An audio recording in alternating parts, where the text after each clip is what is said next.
This channel does not promote any violence, harmful, or illegal activities. All content provided by this channel is meant for an educational and information purpose only.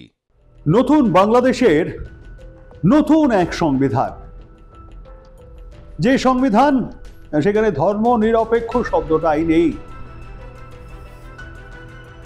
ভাবছেন বুঝি বা নতুন এই সংবিধানের কথা কেন বলছি, যেখানে নেই ধর্ম নিরপেক্ষতা এই শব্দটা?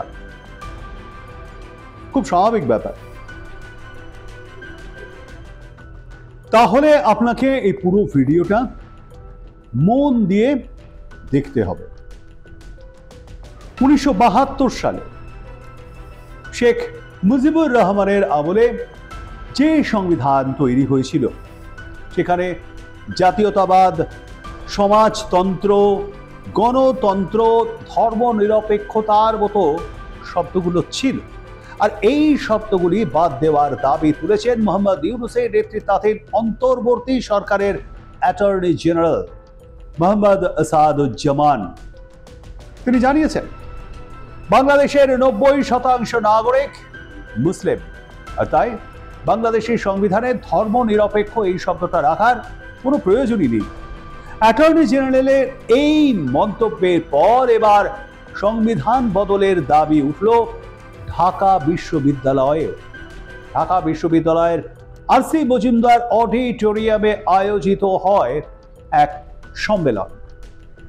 সেখানে বিএনপির ভাইস চেয়ারম্যান জৈনুল আবেদিন জানান, আমরা চাই এই সরকার মানুষের ভাষা বুঝুক, জনগণের ক্ষমতা জনগণকে ফিরিয়ে দেওয়াটাই লক্ষ্য রাখতে হবে নতুন সরকারকে, আর এর জন্য একটি গণতান্ত্রিক নির্বাচনের ব্যবস্থা করতে হবে। শেখ হাসিনা এত পাপ করেছেন, তারও বিচার হওয়া উচিত বলে মন্তব্য করেন জৈনুল আবেদিন। সেমিনারে এবি পার্টির যুগ্ম সদস্য সচিব আসাদুজ্জামান ফুয়াদ বলেন, 1972 সালে যে সংবিধান তৈরি হয়েছিল তা না আইনের বই না সংবিধান। বাংলাদেশের সমাজতান্ত্রিক দলের সমন্বয়ক মাসুদ রানা বলেন, আগের সংবিধান পুঁজিবাদী সংবিধান, নতুন সংবিধানের ভাষা হতে হবে সর্বসাধারণের ব্যবহৃত ভাষায়। এরই মধ্যে আবার নতুন বাংলাদেশের বার্তা শোনা গেল বাংলাদেশের প্রধান উপদেষ্টা মোহাম্মদ ইউনূসের মুখে। মোহাম্মদ ইউনূস বলেন, ভবিষ্যতের বাংলাদেশ হবে ন্যায় বিচার, মানবাধিকার ও বাক স্বাধীনতার দেশ। রাজধানী ঢাকার একটি হোটেলে 3 দিনের এক আন্তর্জাতিক সম্মেলনের সূচনা করা হয়। শনিবার বে অফ বেঙ্গল কনজারভেশন 2024 এই সম্মেলনের উদ্বোধনের সময় এই ভবিষ্যতের বাংলাদেশ বক্তব্য শোনা যায় মোহাম্মদ ইউনূসের মুখে। তিনি বলেন, মাত্র 100 দিন আগে একটি ঐতিহাসিক রাজনৈতিক পরিবর্তনের সাক্ষী হয়েছিলাম। ছাত্র জনতার এই বিপ্লব গত 16 বছর ধরে শাসন করা এক ফ্যাসিস্ট সরকারকে উৎখাত করেছে। এই জন্য 1500 জন শিক্ষার্থী, শ্রমিক এবং সাধারণ প্রতিবাদের প্রাণ অকালে ঝরেছে। আহত হয়েছেন প্রায় 20,000 ছাত্র জনতা।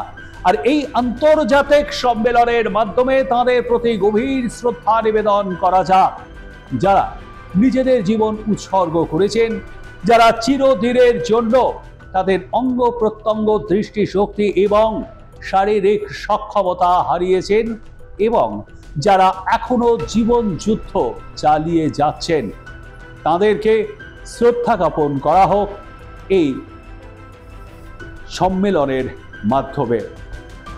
ভবিষ্যতের বাংলাদেশ হবে ন্যায় বিচার, মানবাধিকার ও বাক স্বাধীনতার। সম্মেলনে আসা বিদেশি অতিথিদের উদ্দেশ্যে প্রধান উপদেষ্টা মোহাম্মদ ইউনূস বলেন, ঢাকার রাস্তায় হাঁটতে গিয়ে রাস্তাগুলির দেওয়ালে তরুণদের আবেগ এবং আকাঙ্ক্ষার বহিঃপ্রকাশ হিসেবে আঁকা রঙিন ছবিগুলো দেখে মুগ্ধ হবেন। তরুণদের সৃজনশীলতা দেখে মুগ্ধ না হয়ে পারবেন না আপনি। কোনো ডিজাইনার ছিল না, কোনো কেন্দ্রীয় পরিকল্পনা ছিল না, এর জন্য কোনো তহবিলও আসেনি। মোহাম্মদ ইউনূস আরো বলেন যে এই অর্থনৈতিক বৈষম্য, সামাজিক অবিচার, জলবায়ু পরিবর্তনের বিষয়গুলি বড় বাধা হয়ে দাঁড়িয়েছে। তবে বাংলাদেশ বারবার দেখিয়ে দিয়েছে কিভাবে প্রতিকূল পরিস্থিতির মোকাবিলা করতে হয়। এবারেও তার অন্যথা হবে না। ঢাকায় আয়োজিত বে অফ বেঙ্গল কনভারসেশন 2024 সম্মেলনে এমনই বার্তা দিলেন মোহাম্মদ ইউনূস। সব মিলিয়ে শেখ হাসিনার দেশত্যাগের পর ইউনূসের তত্ত্বাবধানে মুজিবুর রহমানের আদর্শ থেকে ক্রমশই সরে এসেছে বাংলাদেশ। আর এই পরিস্থিতিতে মোহাম্মদ ইউনূসের নতুন বাংলাদেশ কোন পথে কিভাবে আত্মপ্রকাশ করে সেই দিকেই তাকিয়ে রয়েছে আন্তর্জাতিক মহল।